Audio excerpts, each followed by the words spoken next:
Want to know how to book a hotel in booking.com?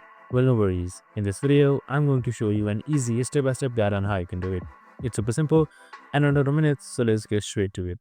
Now, first things first, simply open up your booking.com website. So you can just simply open your favorite browser and type in booking.com, and you should be provided with this interface right here. So once you're under this interface, just simply hit towards stays right here and just simply hit your location and then your calendar and the amount of people that you want. So we have also created a video on how to do all of this, so make sure to watch it. So just simply select search after all of it is done, and now you should be provided with hotels like this right here. So you can just simply explore, and you can also see popular filters.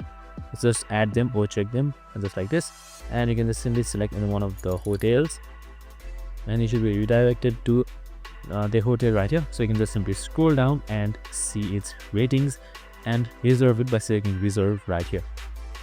So once you have selected reserve, you can just simply see your choices, prices and much more, and you can just simply select add reserve, and once that is done, just simply fill in your credentials and you should be good to go. And that's it. I hope this video helped.